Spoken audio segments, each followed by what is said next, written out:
I hope Mr. Wrinkle has the same reputation at school with the students, because he seems like a great guy. Lots of smiles. For sure. Yeah. And I love that we are pointing it out. Yeah. Like, that's just a great story. I love that. Yeah. We have a lot of those awesome educators in this state. Probably We has love highlighting them when we can. a brain that's not ready to retire, for sure. Well, been working with his hands, right? Yeah. We've got several wrinkles in our forecast, no pun intended.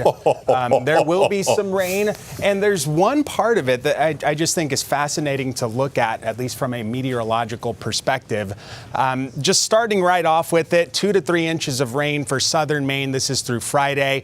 Totals taper as you get north and east, and that will be very beneficial given that most of southern Maine is currently in severe drought, whereas the places that will not be getting as much rain are not in as significant of a drought. It is damp throughout most of the state. This leading edge of the shield of precip is now moving into the Highlands and Aroostook County, a break along the mid-coast, but more showers are working in from the south and west, and it's going to get more active tomorrow, especially in the nighttime. This region of low pressure is going to scoot to the south of Maine, and Thursday this is where I think it gets really interesting. Western Maine and into the western parts of New England, it's going to be a soggy Thursday. Eastern Maine, not as much. And the wrinkle that we were referencing, not the amazing teacher we were just talking about, but this low pressure system coming up through the Atlantic, on the north side of it, it's going to have some dry air, and that dry air is going to keep eastern Maine much drier than western Maine because it's going to push the precip shield from this low more to the west. Not only that, but this low will also be tapping into a lot of moisture, and that's why we're seeing this more tightly packed region of rain in southern Maine, hence the totals are much higher there. This will then all start to exit by Friday.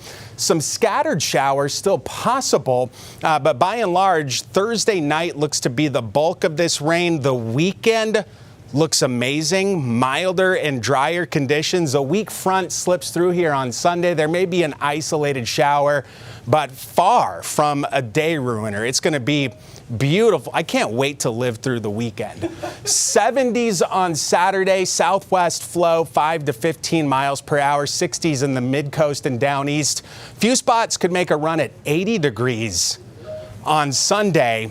And I think we do have that in play by the middle of next week. So seas at 2 to 4 feet with a southeast breeze 10 to 20 knots tomorrow. You see the unsettled look Thursday, Friday scattered stuff, but the weekend brings abundant weather pleasantries to Maine. And it stays like that into Monday, a little cooler with that weak front coming through. And that 80-degree Tuesday we've got in play, that may come with a chance for a shower or thunderstorm, but forget about that for now. I didn't mean to look like I was tapping you there, but you're good. Look, Steve's out with the club. You're teasing me now, but okay, we're going to put the golf forecast up come Friday. Yeah. I cannot resist starting to now There's too many things to talk about. Looking at wave heights, because I want to get out to the beach if it's going to be that warm. Are you going to hang 10? Cannot do that. I'll try to hang 5. Okay, that'll be fun. Yeah. Thanks, Alan.